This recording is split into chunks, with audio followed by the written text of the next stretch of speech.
Hello students, we will discuss about evolutionary process models. Evolutionary process models. They are iterative. They are characterized in a manner that enables software engineers to develop increasingly more complete versions of the software. అంటే ఇవి ఎప్పటికప్పుడు repeated process జరుగుతూనే ఉంటుంది. కొత్తవి అంటే కొత్త extra features add చేసినప్పుడల్లా వాటిని మనం డెవలప్ చేస్తూ ఉంటాం. అందులో ఉన్నవి బేసిక్గా ఉన్నవి three types of models: prototyping model, spiral model, concurrent model. Let us see each model in detail. Prototyping model. The classical life cycle model is not suitable for all situations. The client may change the requirements throughout the development cycle. The prototype model is a quick design process which gives the blueprint of the product with respect to the product characteristics. So ఎప్పటికప్పుడు client changes ఏమైనా చేస్తూ ఉంటే మళ్ళీ దానికి తగ్గ situation తగ్గట్టుగా మన requirements అంతా కూడా మనం మార్చుకుంటూ ఉండాలి. సో రిక్వైర్మెంట్ అనాలిసిస్ అనేది ఒకసారి రిక్వైర్మెంట్ ప్లానింగ్ అనేది జరిగిపోతే డిజైనింగ్ అవన్నీ ఆటోమేటిక్గా సీక్వెన్షియల్గా వన్ ఆఫ్టర్ అనదర్ జరుగుతూ ఉండాలి. సో అలాంటప్పుడు ర్యాపిడ్ చేంజెస్ ఎప్పటికప్పుడు చేంజెస్ చేస్తూ ఉండాలి అంటే కనుక మనం స్టార్టింగ్ ఫ్రమ్ స్క్రాచ్ మళ్ళీ ఆ ప్రోగ్రామింగ్ అంతా సాఫ్ట్వేర్ డెవలప్మెంట్ అంతా జరుగుతుంది. సో ఇది అన్ని సిచ్యువేషన్స్లో మనకి యాక్సెప్టబుల్ కాదు. అందుకని అలాంటి సిచ్యువేషన్స్ని యాక్సెప్ట్ చేయడానికి మనం ఈ టైప్స్ ఆఫ్ మోడల్స్ని యూస్ చేస్తాం సాఫ్ట్వేర్ డెవలప్ చేసేటప్పుడు. Prototyping model increases flexibility of the development process by allowing the user to interact and experiment with a working representation of the product known as prototype. So ఇలా ఉంటుంది అని ఒక example తీసుకొని దాని మీద work చేసుకుంటే మన అవుట్కమ్ ఎలా వస్తుంది, మన యూజర్తో ఇంటరాక్ట్ ఎలా అవుతాం, అది ఎంతవరకు అర్థమవుతుంది, ఎంతవరకు ఆ సాఫ్ట్వేర్ సక్సెస్ అవుతుందని చెప్పడం కోసం ఒక బేసిక్ మోడల్ రఫ్ ఐడియా ఇవ్వడం కోసం మనం డెవలప్ చేస్తాం. దాన్నే ఒక ప్రోటోటైప్ అని అంటాం. A prototype gives the user an actual feel of the system. At any stage, if the user is not satisfied with the prototype, it can be thrown away and an entirely new system is developed. So, అది sample ఇలా work చేస్తుందని చెప్పే ఒక prototype model మనం design చేసిస్తాం. దాంతో work సాటిస్ఫాక్టరీగా ఉంటే కనుక మనం నెక్స్ట్ ఫర్దర్ ప్రాసెస్ అనేది చేస్తాం. లేదంటే కనుక డెవలప్మెంట్ అక్కడితో ఆపేసి మళ్ళీ కొత్తగా స్టార్ట్ చేస్తాం అనమాట. సో ప్రోటోటైపింగ్లో మనం చేసే స్టెప్స్ ఎలా ఉంటాయి అంటే కనుక first requirements gathering and analysis ఉంటుంది. ఆ తర్వాత క్విక్ డిజైన్ ఉంటుంది. తర్వాత ప్రోటోటైప్ బేసిక్ మోడల్ ఎలా ఉంటుందని చెప్పేసి ఒక మోడల్ని బిల్డప్ చేస్తాం. యూజర్ ఎవాల్యుయేట్ చేసి మళ్ళీ ఏమైనా ప్రాసెస్ మార్చాలి అంటే కనుక we should refine the prototype. మళ్ళీ డిజైన్కి వెళ్ళి మళ్ళీ ప్రోటోటైప్ చేసి యూజర్ ఎవాల్యుయేషన్కి వెళ్తూ ఉంటాం. అది అంతా రిఫైన్మెంట్ అంతా అయిపోయింది, ప్రోటోటైప్ కరెక్ట్గా వర్క్ అవుతుంది అంటే కనుక మన అవుట్కమ్ అనేది వస్తుంది. దాంతో మనం స్టాప్ చేసేస్తాం సాఫ్ట్వేర్ డెవలప్మెంట్ అనేది. సో ఇక్కడి నుంచి స్టార్ట్ చేసి ఈ సైకిల్ ఇలా వెళ్తూ ఉంటుంది. యూజర్ ఎవాల్యుయేట్ చేస్తే ఆ ప్రోటోటైప్ని రిఫైన్ చేసి మళ్ళీ డిజైన్ చేసి మళ్ళీ ప్రోటోటైప్ని డెవలప్ చేసి మళ్ళీ యూజర్కి ఇస్తాం. అతను వర్క్ సాటిస్ఫై అయ్యేంత వరకు ఈ ప్రాసెస్ ఇలా జరుగుతూ ఉంటుంది. Once he satisfies with the design we have developed, తర్వాత అతను ఓకే అంటే కనుక అవుట్కమ్మే మనం డెవలప్ చేయాల్సిన ప్రాజెక్ట్ అనమాట. ఇంకా అప్పుడు మనం ఈ డెవలప్మెంట్ అనేది ఆపేస్తూ ఉంటాం. సో అన్నిట్లోనూ ప్రతి మోడల్లో కూడా మనకి బేసిక్ స్టెప్స్ అనేవి requirements, design, construction, test cases ఇవన్నీ కూడా కామన్. సో ఎలా వీటిని చేస్తామనేది చూద్దాం. Requirements gathering and analysis. Prototyping model begins with requirement analysis and the requirements of the system are defined in detail.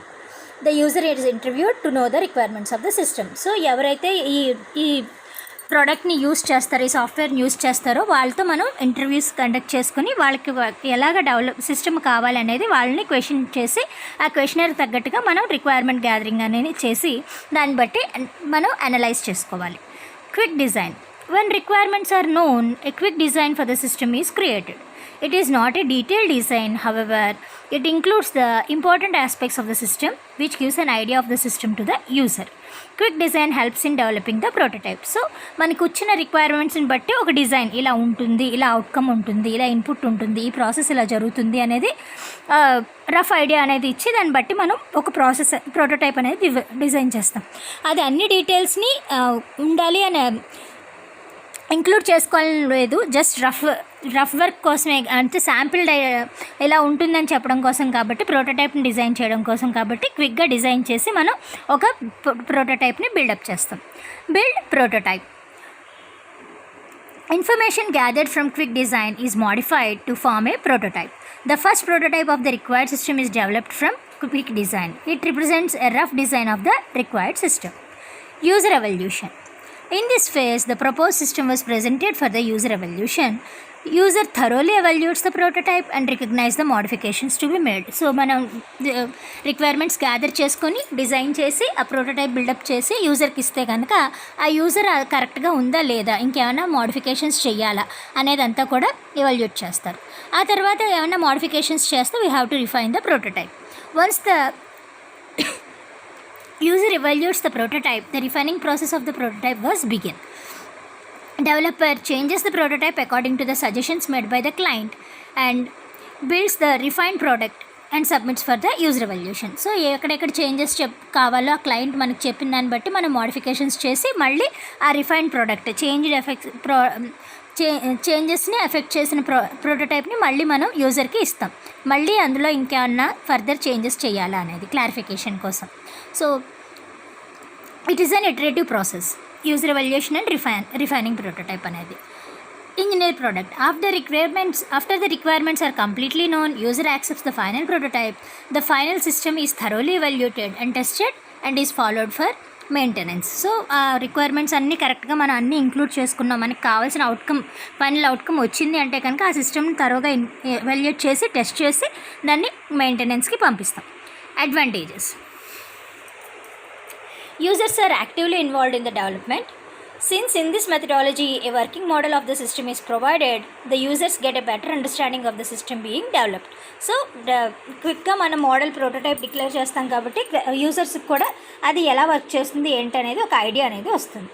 Errors can be detected much earlier. Quick user feedback is available, leading to better solutions. Missing functionality can be identified easily. Confusing or difficult functions can be identified. So వెంటనే మనం prototype ఒక sample model ఇస్తాం కాబట్టి use చేసేవాళ్ళు కూడా అది ఎలా work అవుతుంది ఏంటనేది వాళ్ళకి ఒక ఐడియా వస్తుంది. అందులో ఏమన్నా ఎర్రర్స్ ఉంటే వెంటనే ఈజీగా డిటెక్ట్ చేయొచ్చు. మళ్ళీ యూజర్ ఫీడ్బ్యాక్ కూడా మనం తీసుకొని బెటర్గా దాన్ని ఇంకా మోడిఫై చేయడానికి ఉపయోగపడుతుంది.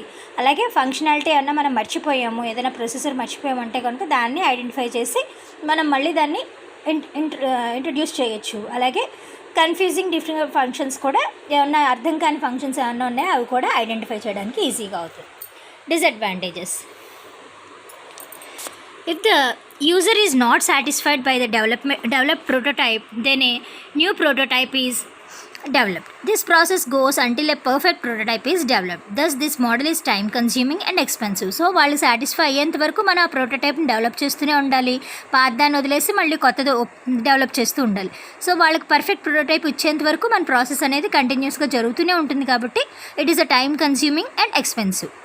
Developer loses focus of the real purpose of prototype and compromise with the quality of the product. So ఏదైనా వర్క్ మనం చేసిందే 4 సార్లు చేయాలంటే కనుక మనం దాని మీద ఇంట్రెస్ట్ పోతుంది. సో అలాగే డెవలప్ చేసేది ఎప్పటికీ సాటిస్ఫై అవ్వలేదు అంటే కనుక మనం చేసిందే బాగుంది అని చెప్పేసి అతను క్వాలిటీ ఆఫ్ ది ప్రోడక్ట్తో కాంప్రమైజ్ అయిపోతాడు. For example, they apply some of the inefficient algorithms or inappropriate programming languages used in developing the prototype. The primary goal of the prototype is rapid development. Thus, the design of the system can suffer as it is built in a series of layers without considering integration of all other components. So, ఒక మాడ్యూల్లోకి develop చేసి ఆ తర్వాత మళ్ళీ develop చేస్తాం కాబట్టి మొత్తం overall components integration అవ్వకుండా layer by layer చేస్తాం కాబట్టి మనకి ఆ ప్రోటోటైప్ అనేది ఇంకా ఎప్పటికీ రిపిటేటివ్ ప్రాసెస్ అనేది జరుగుతూ ఉంటుంది.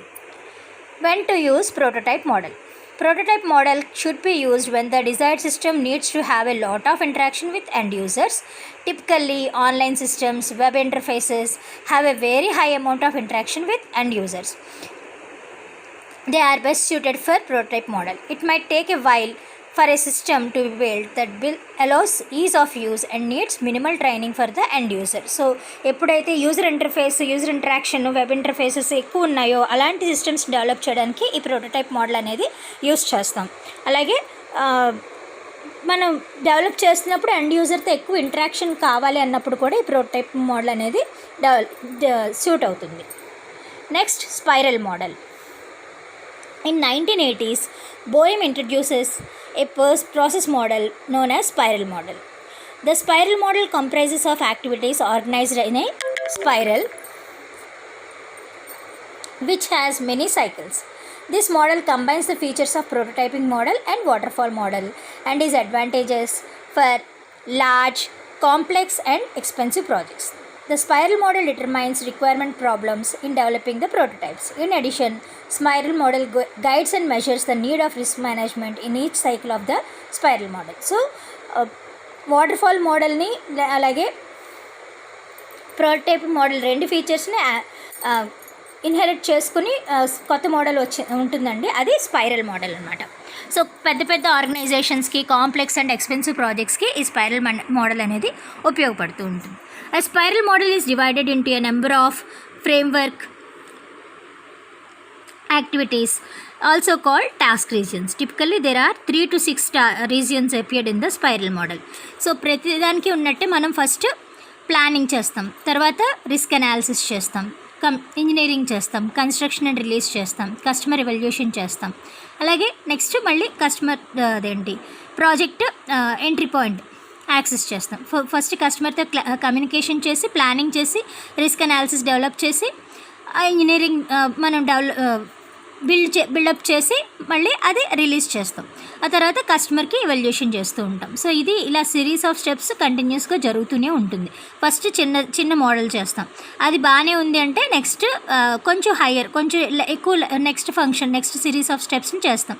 అది కూడా బాగానే ఎవల్యూట్ అయిందంటే నెక్స్ట్, అలాగా ఇంక్రీజింగ్ లెవెల్లో మనం మొత్తం ఓవరాల్ ప్రాజెక్ట్ని కాంపోనెంట్ వైజ్గా, మాడ్యూల్ వైజ్గా మనం వర్క్ చేసి మొత్తం అతనికి కావాల్సిన రిక్వైర్మెంట్స్ అన్నీ కూడా ఇంటిగ్రేట్ చేసి చూపిస్తూ ఉంటాం. Customer communication. This region includes tasks to establish effective communication between the customer and developer to understand the software requirements. So customer communication ఏంటంటే కనుక మనకి కస్టమర్కి, డెవలపర్కి సాఫ్ట్వేర్ రిక్వైర్మెంట్స్ ఏంటి అనేది కావాల్సి కనుక వాళ్ళిద్దరి మధ్యన ఎఫెక్టివ్ కమ్యూనికేషన్ ఎస్టాబ్లిష్ చేయడానికి ఈ టాస్క్ అనేది పెర్ఫామ్ చేస్తాం. Planning. This region includes tasks required to define resources, timelines and other project related information.